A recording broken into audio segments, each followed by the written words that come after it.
Selain daripada itu, profession ini juga bukanlah sesuatu yang boleh mendatangkan pendapatan seperti mana penulis-penulis di Eropah atau di Amerika Syarikat ataupun di Jepun ataupun di negeri China. Di sana mereka menulis boleh hidup dan tak perlu bagi pemerintah memberi wang pendahuluan ataupun membeli buku mereka mengikut jumlah yang diperlukan. Tetapi di negara ini dengan jumlah penduduk 28 juta orang, entah bagaimana profession menulis itu tidak boleh subsist atau tidak boleh hidup di atas penulisan semata-mata. Barangkali semasa seseorang menulis tengah malam itu akan ditanya dirinya sendiri, bilalah sewa rumah saya ini dapat selesai dengan penulisan saya ini. Mungkin ada selain daripada itu mengatakan, bilalah cek pendahuluan dari penerbit itu akan kami terima atau akan saya terima daripada beliau-beliau. Barangkali dalam situasi beginilah, ada di kalangan kita dahulu yang tidak sanggup menunggu lagi, langsung merempuh tembok kebiasaan dan pergi menyeberang kepada nilai-nilai yang sekarang dianggap sebagai oposisi. Kita jangan salahkan sesiapa.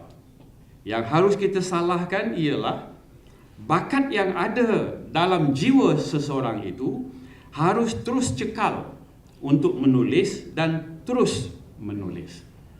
Seorang yang bernama Ernest Hemingway pernah menyatakan dalam sebuah majalah The Writer, beliau telah menyumbangkan 15 skrip penulisan kepada pelbagai publisher atau penerbit dan tidak seorang pun menerimanya sehingga The Old Man and the Sea menjadi Pulitzer Prize dan menerima habuan besar. Barangkali di kalangan kita sedia ada Ernest Hemingway atau Norman Mailer ataupun orang-orang yang satu hari menjadi penulis hebat yang boleh kita banggakan dan beliau-beliau mendapat pendapatan yang boleh menyara kehidupan masing-masing. Tetapi ufuk itu atau horizon itu terlalu jauh pada hemat saya. Oleh sebab itulah maka 646 orang penulis yang telah dibimbing dan dikelaskan oleh perbendaharaan negara dapat menerima sedikit sumbangan dan bantuan serta pendahuluan. Ini pun saya telah cuba mendapatkan daripada mereka yang memegang tampuk duit dengan cara yang amat sukar sekali. Justru harus kita lihat suasana kita untuk menerbitkan buku di negara ini berkaitan langsung dengan tamadun membaca, yang mana tahapnya masih rendah dan tahapnya perlu dikempenkan terus menerus. Apakah cinta membaca itu akan tersemat dan dipakai terus menerus?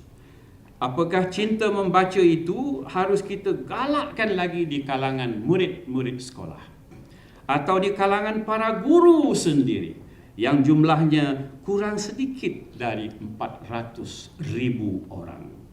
Jika seorang guru membeli sebuah buku satu sebulan, maka para penulis kita juga akan melonjak sedikit pembelian dan pembacaan buku-buku mereka.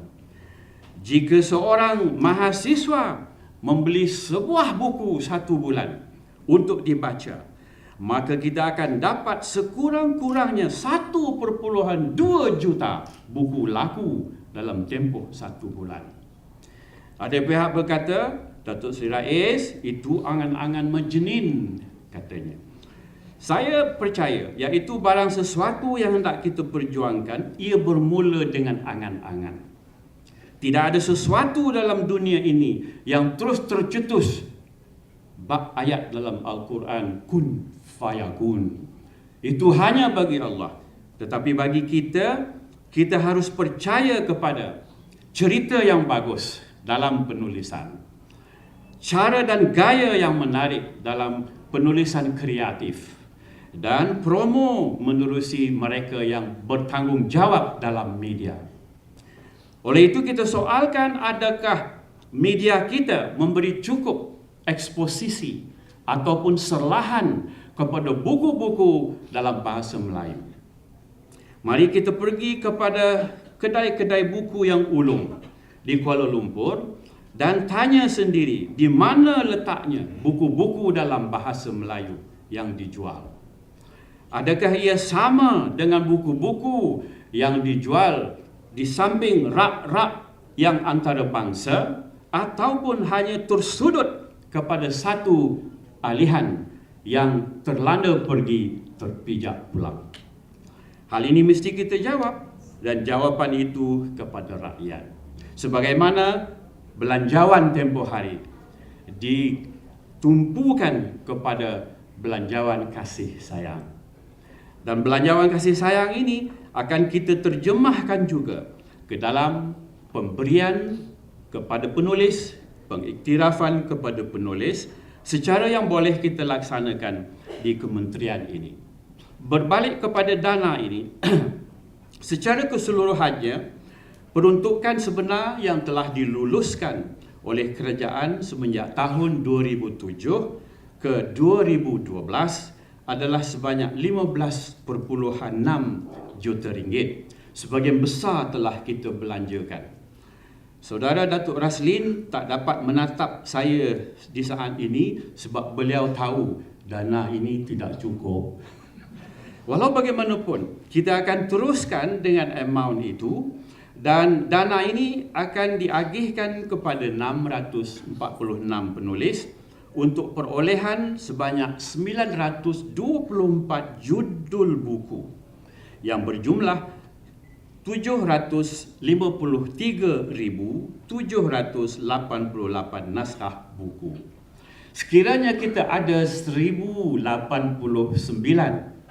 perpustakaan desa, maka bolehlah kita agihkan nanti naskah-naskah ini kepada seluruh